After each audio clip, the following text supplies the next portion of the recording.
Hi guys and welcome. This watch that we're looking at today is a Mortima Super 17 Superdatomatic waterproof 100%. Now that is a claim and a half, but that's what it says on the dial. Made in France, and it is of course one of the ubiquitous 70s skin divers, which were seen in all sorts of forms all over the place, and very commonly with this scuba type engraving on the case back. And it's a good solid case, I will grant. And I am going to, the movement's a bit of an odd one. It's kind of like your typical pin palette from a brief look that I've had, but looks slightly better than average construction, but it's still only a one jewel movement with a very strange balance cap jewel, which I'm not sure if it's able to be disassembled, so that'll be interesting to find out. And the owners actually requested or asked if I could possibly video some of this, so I don't plan on going into extreme detail, but I will certainly film the disassembly and such. And as you can see, we've got a very, very worn bezel, and it's a plastic bezel, and the edges are just really, really worn, obviously through years of use. We've got an incredibly scratched crystal, but it is an acrylic crystal, which means I will be able to buff and polish that out. And underneath that crystal is a really lovely dial.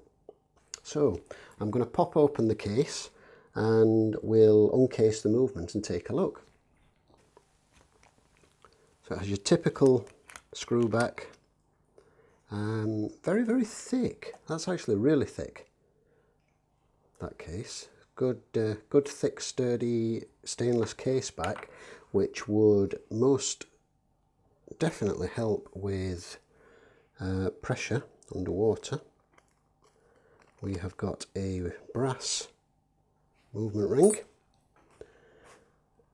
This here is the unusual balance wheel jewel. I'm going to zoom in and let you have a look at that. Here we are up close, and as you can see, it's or possibly not, it's actually really tricky to see, but you've got the cap jewel, which is held inside what looks to be some kind of plastic housing. There's no obvious shock spring or any means of holding it in. So unless I will find something when I take the balance off underneath, I don't know. But I certainly don't see any means of removing that from here. And while we're here, we'll take a look at the rest of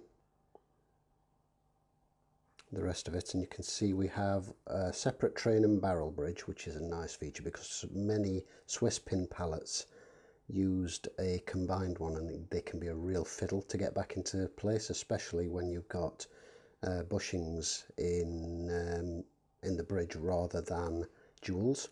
And as you can see, one jewel unadjusted, and that one jewel is there. It's the cap jewel for the balance, and that's usually the case because the watch obviously is normally that way around, which means that that is the pivot that's wearing most on the jewel down there. And up here, while we're looking, you can see that we've got a combined click and spring here, which is not contacting the ratchet wheel or crown wheel in this case, and that is because it has cracked right there, which hopefully you can see. So I've had to look for a replacement for that, and one of my viewers, Jimmy Page, not that one, but a gentleman by the name of Jimmy Page, who incidentally has very kindly sent me some things which I plan to do a giveaway on. Some movement holders, some truing calipers for a balance, and a few bits and pieces. A micrometer and what have you. So I would have to get those out, and I'll probably split them into a couple of, possibly even 3 lots. And I need to arrange some kind of giveaway because he's very kindly donated those to me. As a general thank you for making watch videos and sort of spreading the love and the learning a little bit, I guess, is what you would say. It was an incredibly nice thing of him to do, and he's a chap who's only recently gotten into watchmaking as a bit of a sideline. I believe he said he was from Australia and ended up in Switzerland when the whole COVID crisis hit, and while he was there decided to train and start watchmaking. So it's just a fabulous gesture. It's just really, really nice of him, I think. So I will at some point make a little video showing the items, and I will be looking for ideas, because what I want to do is arrange some kind of giveaway, but I would like it to be in such a manner that the tools are going to be going to somebody who could really benefit from using them. So ideally someone new to the hobby, rather than an old seasoned pro who has a workshop full of these things already. So I'm not entirely sure how I'm going to do that, but we'll see. We'll figure something out, I'm sure. But yes, as I can see,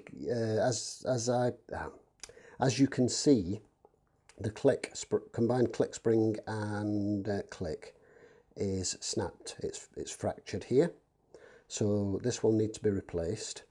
The other alternative would have been to try and fashion a replacement from some spring steel or something, which wouldn't be the easiest thing in the world, as you can imagine. There is, I don't know if you can see this here, but while we're down here as well, if I try and show you this, we've actually got some play in the barrel arbor there, which is not uncommon on low jewel counts movements, because even ones that have jeweled train bridges, a lot of them tend to not have jeweled barrel bridges, and if they don't have a steel bushing or similar, quite often you can get play there. I don't know what this has underneath there yet. We'll find that out when we dismantle it. But that's the main reason we were scooting in, just to show you that there. I'm now going to go ahead, scoot back out, and we will uncase the movement and take a further look. First thing we need to do is remove the stem. So standard fare with a plunger. This one's a little bit fiddly and awkward, but it does the job. This comes out. This has a crown which is which would have originally had an O-ring inside of the crown under here, which seals on the case tube there.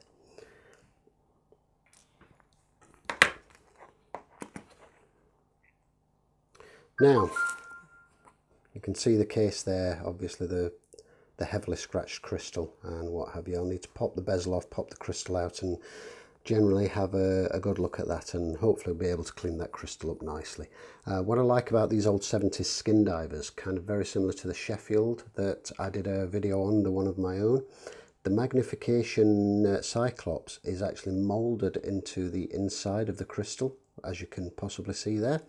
And that's great in terms of polishing the crystal, because this is completely smooth, which means you can polish the crystal. What I use for polishing, a lot of people use Polywatch, which is great, does the job.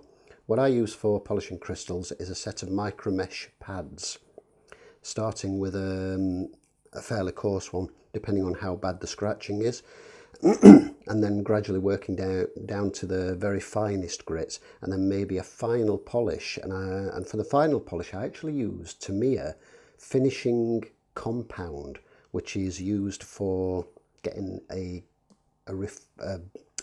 mirror smooth reflective paint finish on model kits. It's fantastic stuff. That's the case. Now let's go back to the movement, and hopefully you can see there Oh, the texture on that dial, isn't it lovely? It's really, really nice. And unfortunately, with the crystal so scratched up, of course, you couldn't see that. But how nice is that? It's sort of quite unusual and really, really nice. All the indices and the hands are nice and shiny. So thankfully, this watch has never been subjected to any sort of particularly nasty salt corrosion or anything like that. And the dial's in fabulous condition. Very, very nice indeed. So, reinserting the stem.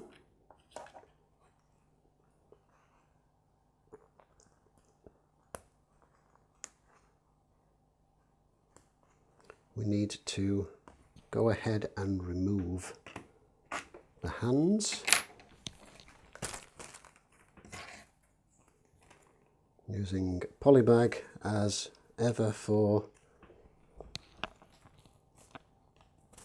the purpose of protecting the dial.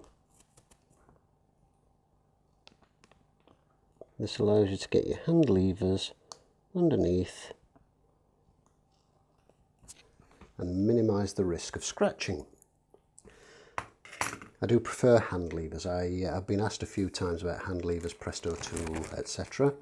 My personal preference is for hand levers because I feel like you have much more control generally, unlike the Presto tool, which has a tendency to sort of grip, and whoop, and it just goes, you know, and you can slip. It's not the best thing in the world. It's handy in some circumstances, but it's not the absolute best thing in the world. Okay, so that seconds hand has not quite been removed. Now actually, that's an interesting thing. So I'm just going to get my Presto tool here, because in a situation like this it can be handy, because you can use the Presto tool to just hook it under the seconds hand like so, and rather than pressing the tool to let that do the work for you, once you've gripped it, you can actually hold it and pull, and it can be very useful for things like that. It's actually got a really long pipe on it, unusually long pipe. So hour, minute and seconds hand. Let's see where the dial is screwed in.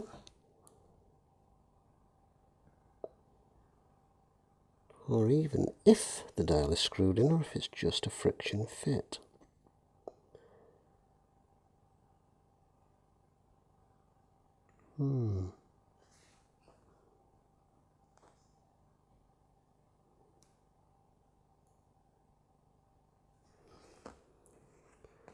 Right, I'll just investigate that further. I'll be back in a moment. After a little bit of prodding around, it appears that this dial is in fact just a press fit, sort of friction fit. It's got little studs which slot into the main plate. So what I'm doing here is I'm using one of my levers, my hand levers, to very gently pry the dial away. It has what look to be 2 dial feet, but I've got to say I don't like the look of the thickness of the dial foot at the dial. It looks very thin and very fragile, so I'm trying to be exceptionally careful here because I don't want to actually break one of these off.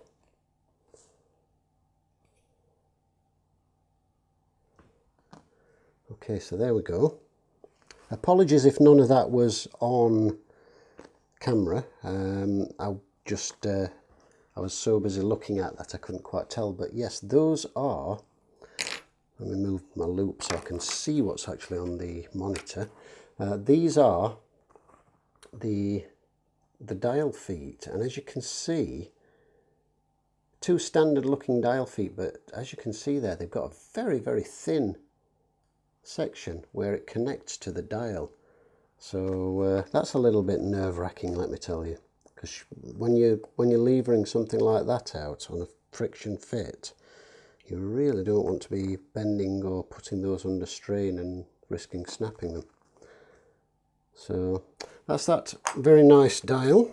That leaves us with a cover plate showing a quarter section of the date.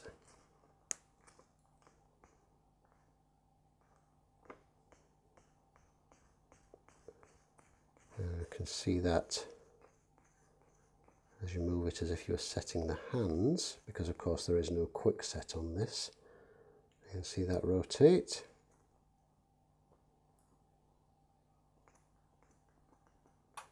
You can see there as well, if I try and wind that, it's the click's not holding that at all.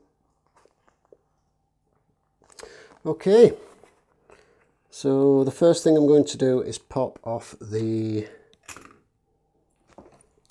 actually what I should do is put on some finger cots, which I should have done, but there we go, just to prevent getting any oils and such on the plates.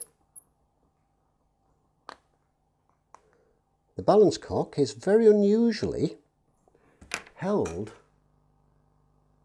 by 2 screws.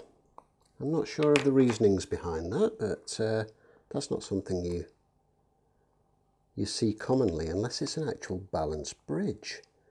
And in this case it's a traditional balance cock which is held by 2 screws. How strange. Interesting.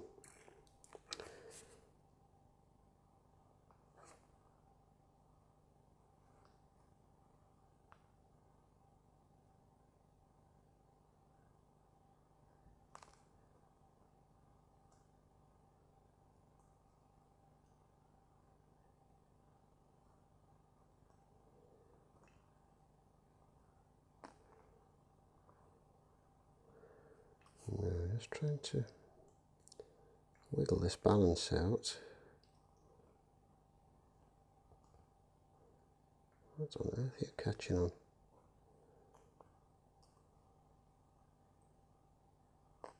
Seems reluctant to come out, that. There we go.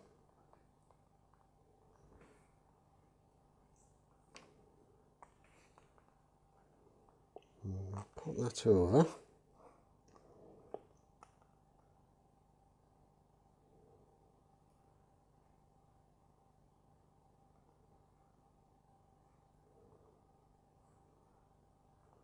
And see if we can see anything.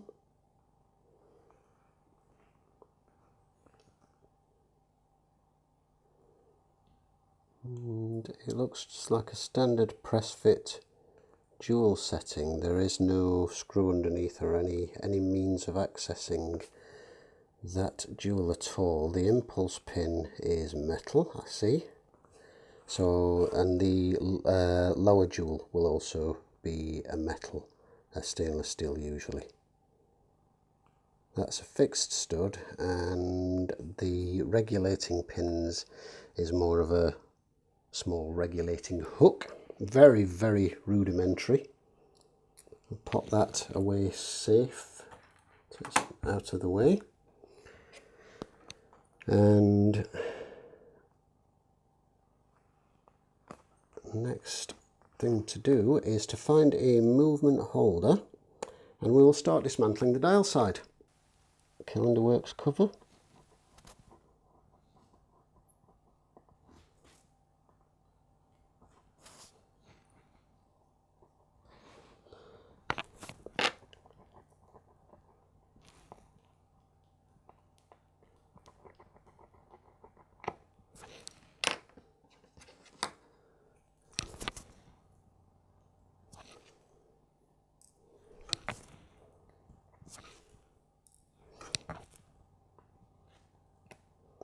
I've got 3 screws holding that in place.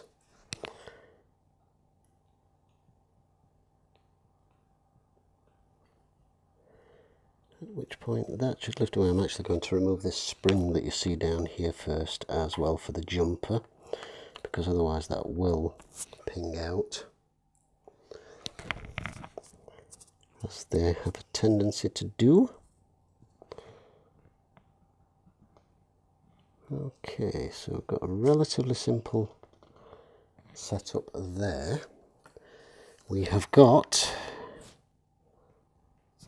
a very oily dial washer, fitted the wrong way on the hour wheel, interestingly.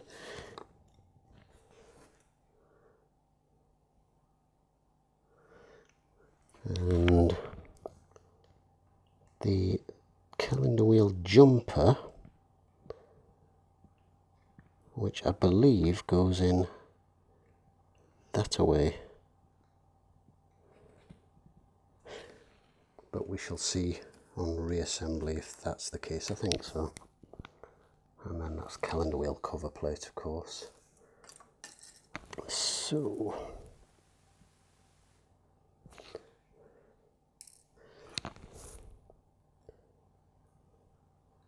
the calendar wheel, I believe, should just simply lift away at this point, which it does.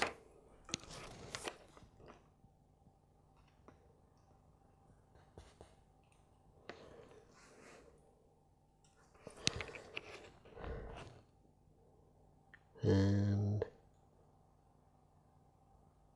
yeah, as expected, we've got the same kind of shock at the bottom, but this is stainless steel. It's got a stainless steel cap inside of it instead of the jewel that we saw on the other one. So hour wheel and cannon pinion, which have just come off together there, so it's obviously a free cannon pinion on this, and the cannon pinion drive will be from the barrel, similar to the EB8800, or from the second wheel, possibly on an extended pivot. We'll see when we strip that further. So let's just take this off. So it's dial washer, and there we go. There's the hour wheel. There's the cannon pinion, which, as you can see, is a free sliding fit. There's the minute wheel, and there is the date advance wheel, simple brass wheel with a little tang. Quite straightforward. And you can see the escape wheel just under that gap. So let's pop those parts in here. Cannon pinion, minute wheel.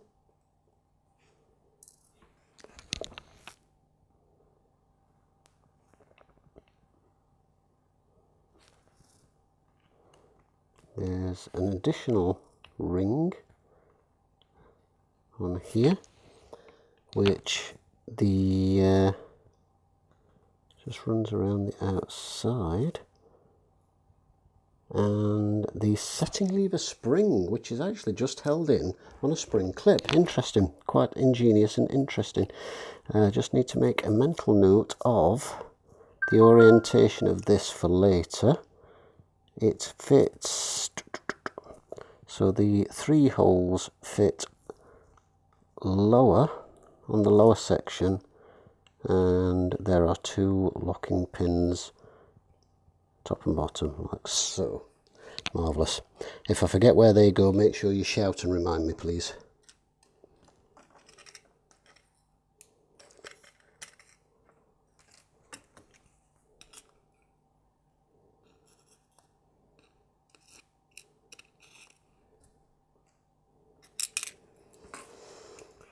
So that is the dial side. Very simple. I'm not going to remove the keyless works just yet, because we will leave that till last. The movement side. So starting with the pallet fork.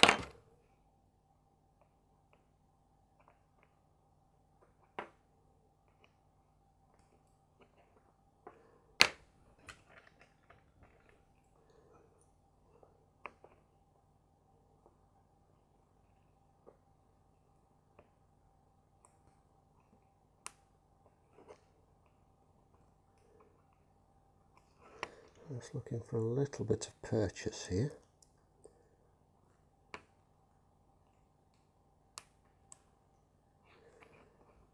There is tricky, but I'm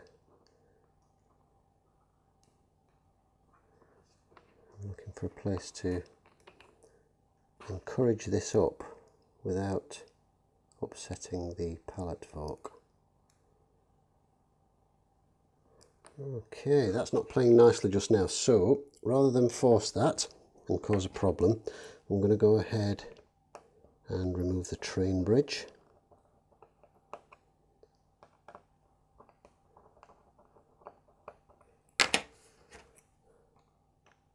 Like so. Put those there a moment while I just have a quick rearranging here.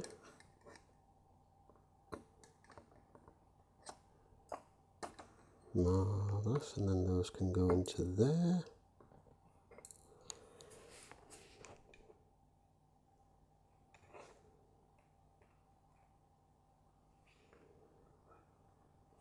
And you can see, hopefully, if you can pick out the tiny holes under there, that will give you a bit of an idea as to why these can be so incredibly difficult to align when refitting, especially when they're a combined barrel and train bridge. Pin pallet movements really are a tester of your patience. They really truly are. So let's take off the click, which also forms one of the three securing screws for the barrel bridge. I'm going to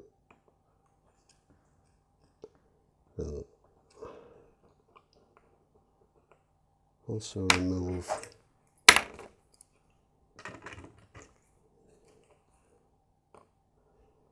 the crown wheel and ratchet wheel. You may have noticed there that the crown wheel does not have the 3 lines cross hatching, which are 3 lines running parallel, which indicates a left-hand screw, but it's very, very rare. In fact, I don't know, saying it's very rare, I don't know if I have actually come across a crown wheel with a right-hand thread. I'm not entirely sure, but more often than not they're left-hand thread. So always try untightening them by tightening them first, by turning clockwise, because generally speaking a crown wheel will always be left-hand thread. I'm trying to think if I've come across any examples that were otherwise, and I can't think of any, none that spring readily to mind. So let's remove that. And there's some dried up grease marks there, which is not particularly surprising. You can see that the click spring has finally given up the ghost there and parted company.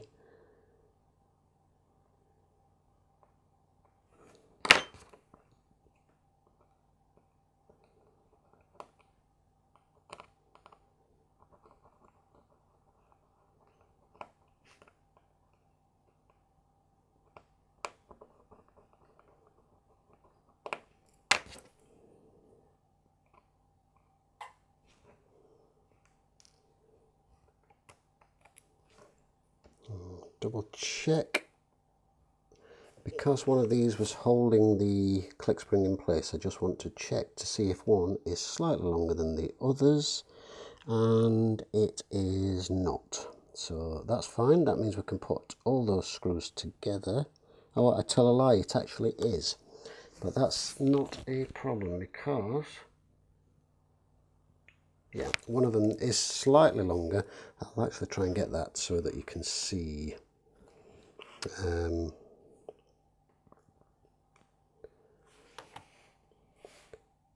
And a slightly wider head as well, so that will make identification on reassembly simple. But as you can hopefully see there, Tricky to see on camera, I know, but that one, this one here is very slightly longer, and I think it does have a slightly larger screw head as well. But the main point is we'll be able to identify that screw on reassembly. That's the remainder of the click spring. And as I say, thankfully I do have a replacement. With much thanks to Mr. Jimmy Page.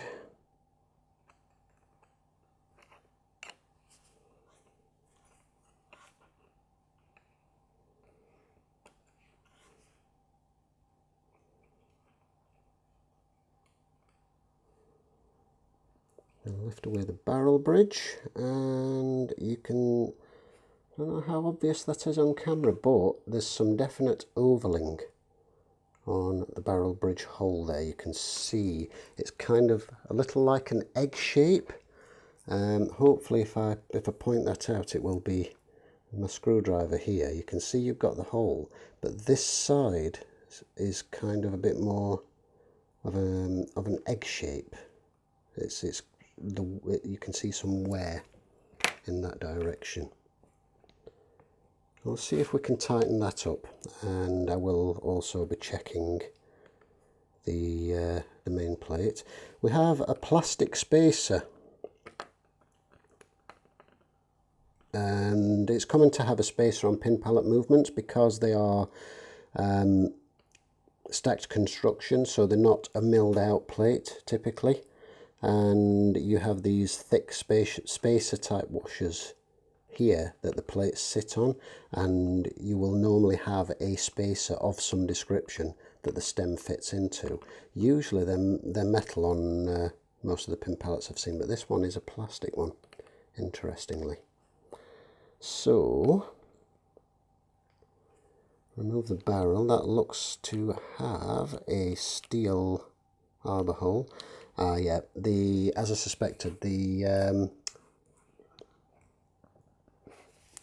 what's the word I'm looking for? The tension for the cannon pinion is actually provided by this barrel. You can see we've got this round section here. We've got this triangular section here, which is not a symbol of the Freemasons, as far as I'm aware. And that actually provides spring force. Let's see if I can turn that without, I don't want to try and, yeah, there we go. You can see how that slips.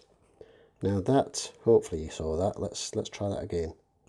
You can see if I push that like so, that you can, this is gripping this, but it's slipping. Now think of a cannon pinion that you'd see on an ATA with the bars either side of the main cannon pinion that allows it to slip. Same principle, but it's on the mainspring barrel itself.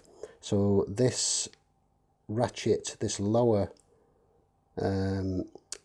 toothed gear, is your cannon pinion effectively. Hopefully that makes sense. Hopefully you know what I mean regarding that. We'll pop the mainspring out of that in a moment. In the meantime, we will remove the fourth wheel. Fourth wheel is an obvious one because it has the long stem for the seconds hand. Let me just pop that back on screen and pop back in so you can actually see it. That's the escape wheel. Very common shape for a pallet movement, pin pallet movement. I'm just going to wiggle that out from under the pallet fork and move that out of the way because we still need to free this off. This gap here, you can see, this is where you would see the lower gear for the mainspring barrel and where it would actually mesh with the cannon pinion, which is a free cannon pinion, but that's how it provides the force, the tension for hand setting. So what I need to do now, unfortunately for you guys, is to go off screen so I can get in close with my little levering tool and remove this pallet fork bridge, ensuring that I don't do any damage to the pallet fork. So I'll be back momentarily. I had to resort to a very small fine screwdriver for this, which I don't like doing because there's always a risk of scratching up the plates, but that was on very, very firmly. It's obviously been a long while since this was removed and it really did not want to come away. The good news is, however, it has done so, and we have managed to do that without breaking the pallet fork pivots or anything like that. So that's always a good thing. And the pallet fork is your very, very typical pin pallet. I'll scoot in so you can take a good close-up look at that. See if I can get that in focus for you and hold it steady. That's a decent angle. You can see there you've got the horns and the safety, the balance roller safety pin, and you've got the pivot, upper and lower pivot, and then you've got the two pallet pins. Now these are quite literally steel pins in a pin pallet movement, hence the name pin pallet, or pin lever because it's a Swiss lever.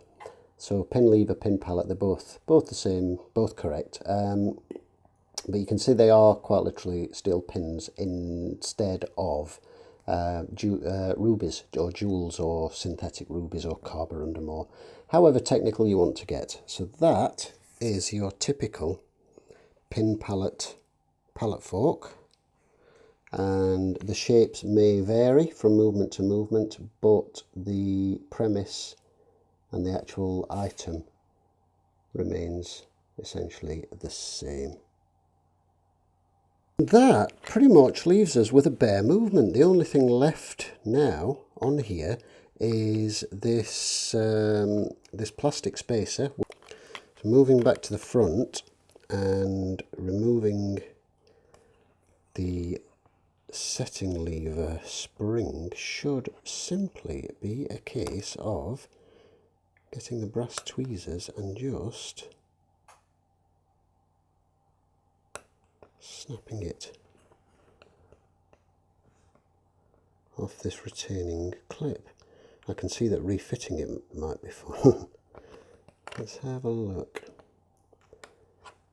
Again, I'm sort of conscious that I don't want to damage anything. I'm using brass tweezers because that will, of course, help to minimize the risk of scratching anything. Yeah, there we go. Lovely.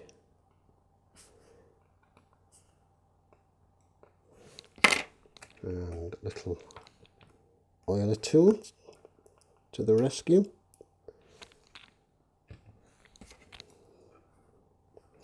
Oilers. Never ever throw away old broken oilers. You can make so many useful little manipulating tools with old broken oilers, you would not believe it. So there's the setting lever spring. There is the yoke, and as said in the unusual U shape, which provides its own spring, and there is the setting lever, which is as plain can be, really.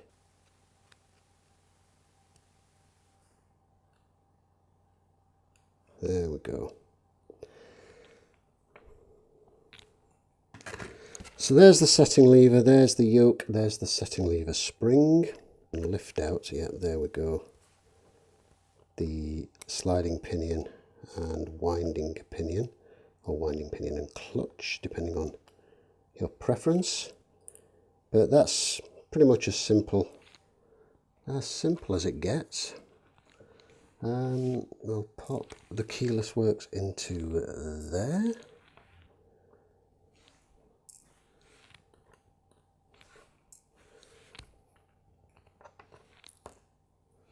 There's the other part of the click.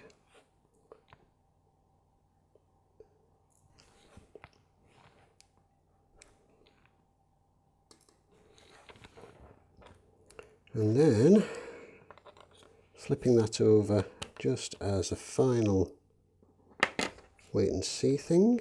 Let's see if this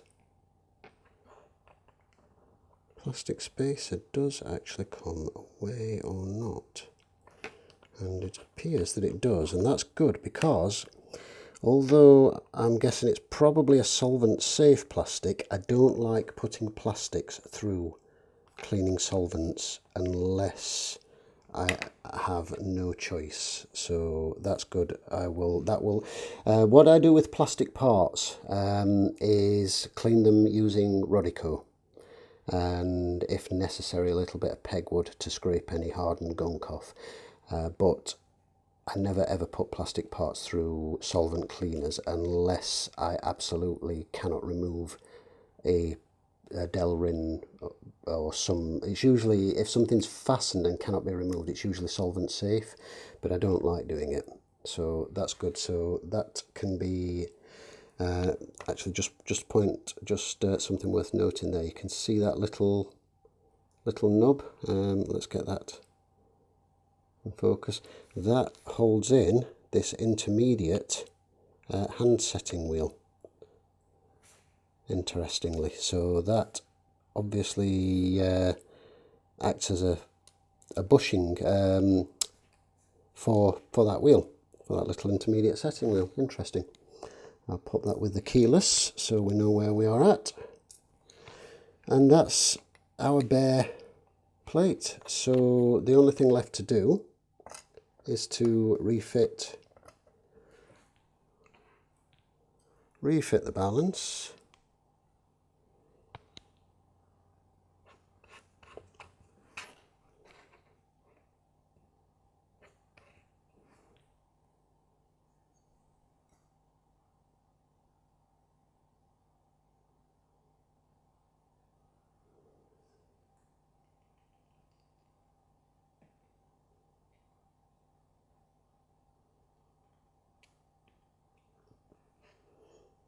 I was very wary with these older watches with their very weak seeming hairsprings.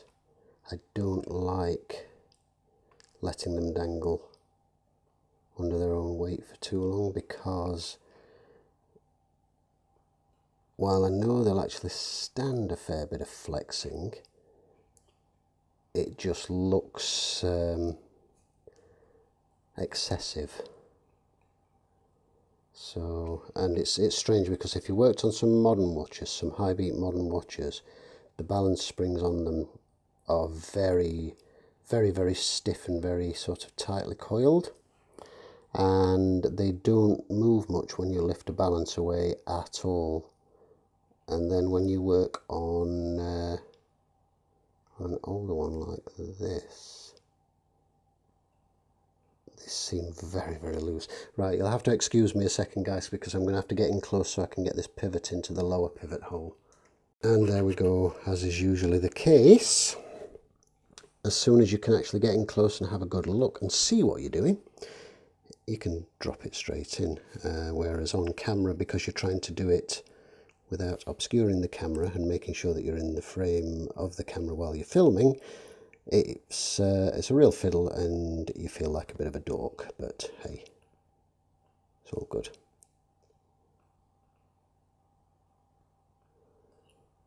And then you have screws that just refuse to behave on top of that.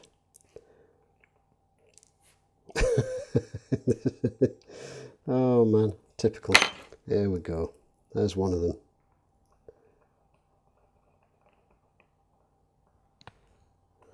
Now, where did you go? Come out, wherever you are. Okay, so we're going to secure this back in. And this movement is now ready for the cleaning machine. The balance seems to be spinning nicely.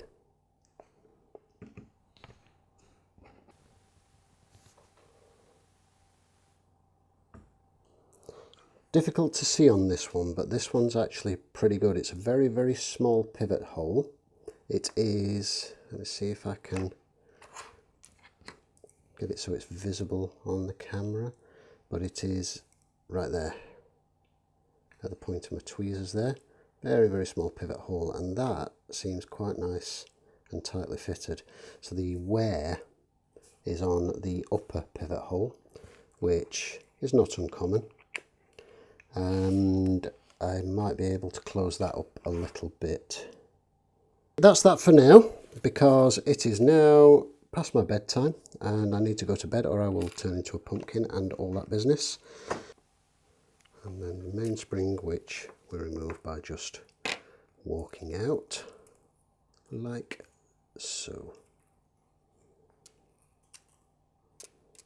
And that's actually not bad. I mean, this is a white metal mainspring. It's not half as bad as I would have expected, and I'm pretty sure the fella it belongs to has never, to my knowledge, had it serviced. He bought this watch new in, I think he said he bought it in the 80s, maybe early 80s. So that's it.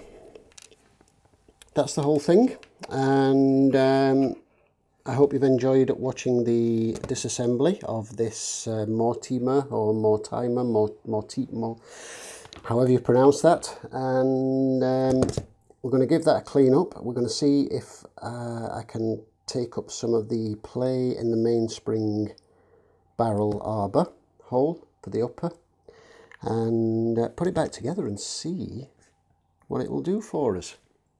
Thanks for watching. We'll see you in the next one.